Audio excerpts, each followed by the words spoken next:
Alright, this is the second part of the video because the first part is just crashed. Actually, it's a good point to talk about the simulation. It's very expensive in terms of the CPU time. So be careful, you might crash your computer. Also, it's a good practice, make a duplication before you convert any geometry into unclaws, just to have a backup. I just lost my geometry because I forgot to do the backup. So make a duplication will be help. All right, so I will just follow up from there. So here is the very simple polygon geometry. I convert that into unclaws. And then I pick up the corner points. I did constraint, transform constraint. And then I'm going to select all the vertex across the naked edge, holding shift, select this sphere, and then I will do another component to component constraint. Now you can see this kind of spring-like connections between the vertices across two objects. I will do the similar thing for this guy, holding shift, do another component to component. So I link them. And then in the frame 1, I will select the first sphere. It's easier, you can do the outliner and select there, just make sure it's an entire object. So in the first frame, use S to record all the X, Y, Z values, transformation values. Then in the frame, let's see, 300, I will move this up, S again. So when you play the animation, this sphere will raising up. I will do the same thing for the other ball. S, record the first frame, go to another frame, push down, use S. Alright. So now save your file and then play the simulation. Alright.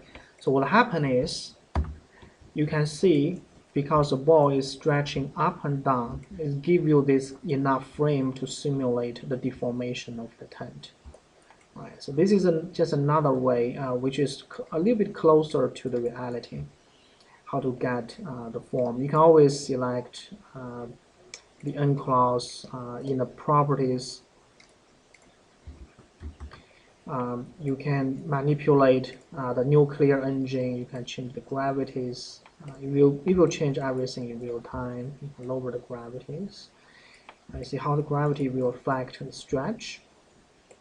You can also select the dynamic constraint, which is between the sphere and the tent. So in the properties, you can see these constraints has values you can manipulate as well. So let me stop the play.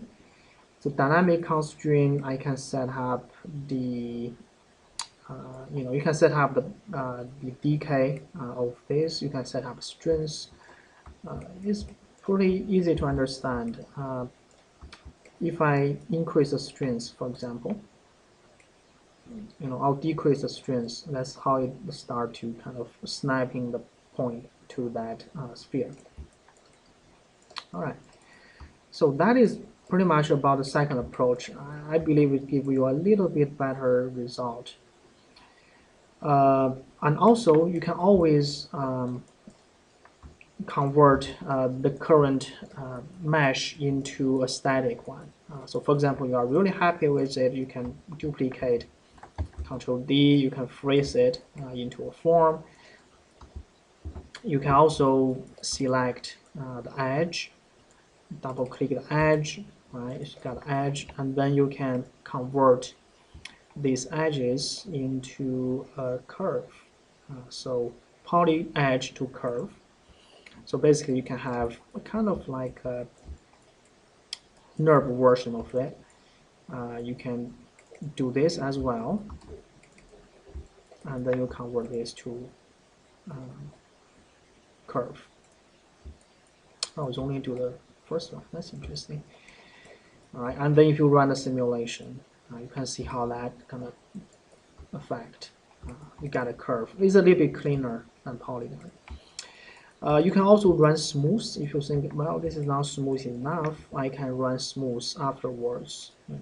Go to polygon. You can do it here actually. Just run the smooth. So you can increase the number of polygons.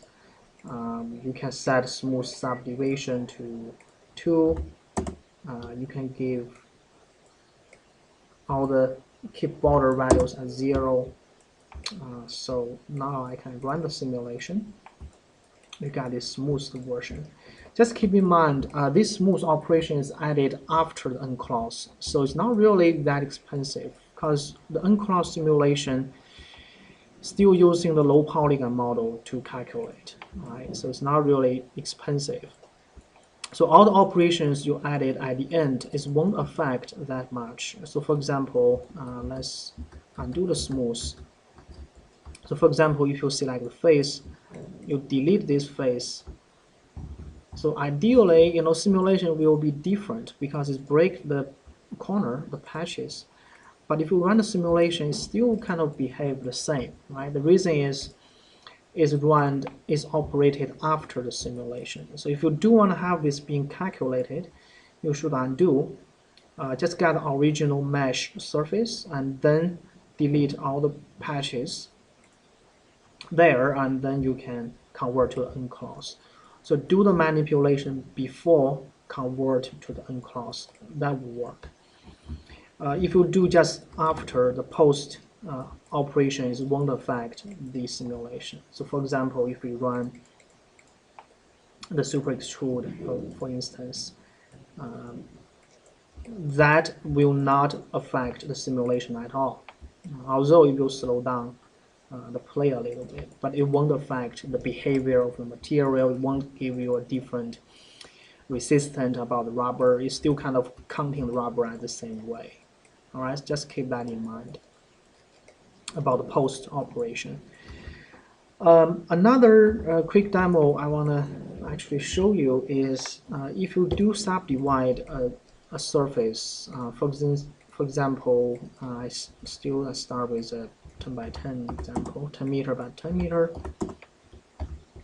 So in this case, if you do divide this pattern into something different, for example, I pick up a point, maybe 2 points,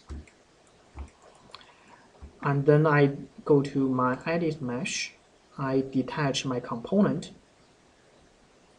So basically these points will be break apart into multiple points. If I raise up, you can see this is actually break apart into 4 points, right? If you do the detach.